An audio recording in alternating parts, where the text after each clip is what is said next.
حييت حياتنا بالإيمان يا من. Assalamualaikum warahmatullahi wabarakatuh. Waalaikumsalam warahmatullahi wabarakatuh. Saya Ganesha Sanat Sasabila dari kelas 12 3 MIPA akan melakukan ujian praktikum pada pelajaran Al-Quran dan Hadis. Di sini saya akan menjelaskan isi kandungan dari hadis kewajiban bertawaf.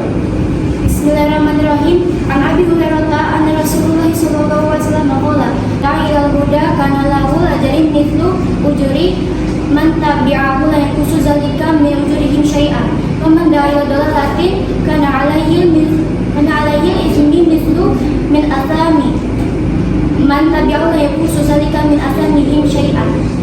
Bismillahirrahmanirrahim, yang artinya dari Abu Hurairah bahwasanya Rasulullah sallallahu alaihi wasallam bersabda, barang siapa yang mengajak pada sebuah hidayah, maka ia akan memperoleh bagian pahala dari pahala-pahala orang yang mengikutinya, dan tidak mengurangi sedikit pun pahala dari orang-orang yang mengikutinya.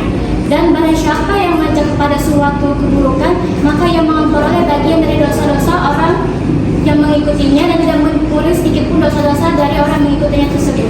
Penjelasan isi kandungan ayat tersebut menjelaskan bahwa barang siapa yang mengajak pada suatu hidayah, suatu kebajikan, suatu kebaikan, maka yang memperoleh suatu pahala dari pahala-pahala orang yang mengikuti ajaran kebajikan tersebut, seperti amal jariah, hingga akhir hayatnya pahala tersebut akan mengalir kepada dirinya. Dan sebaliknya, barang siapa yang mengajak pada suatu kemungkaran, maka ia akan memperoleh dosa dari orang-orang yang mengikutinya tersebut.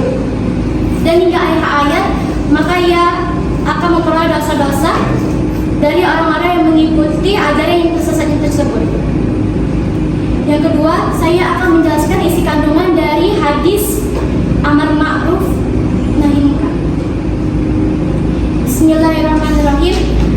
An Abi Sa'id Al-Khudri, sami'tu Rasulullah sallallahu alaihi wasallam yaqulu, "Man ra'a minkum munkaran falyughayyirhu bi yadihi, fa illam yastati' fa bi lisanihi, fa illam yastati' fa bi qalbihi, wa dzalika al-aqwam imani."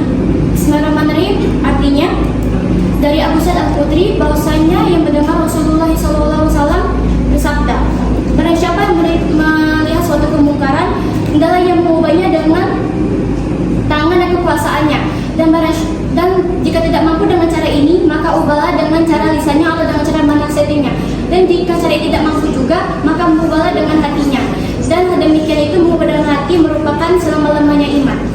Penjelasan dari kandungan ayat di atas, hadis di atas menjelaskan bahwa jika kita melihat suatu kemungkaran, hendaklah kita mengubahnya dengan kekuasaan atau dengan tangan kita. Jika orang tidak memiliki kekuasaan, maka hendaklah mengubahnya dengan cara lisannya atau dengan cara menasihatinya dan membimbingnya kepada suatu kebaikan. Dan jika cara ini tidak mampu lagi, maka cara yang terakhir adalah mengubah dengan hatinya, yaitu mendoakan orang yang zalim, berbuat mungkar dan sesat agar ia bisa menyiasati perbuatannya tersebut. Dan dari cara ini merupakan cerminan bahwa orang mukmin itu adalah selama-lamanya iman. Baiklah, mungkin itu saja yang bisa saya bawakan. Jika ada salah, saya mohon maaf, dan kepada saya mohon ampun. Saya akhiri. Wassalamualaikum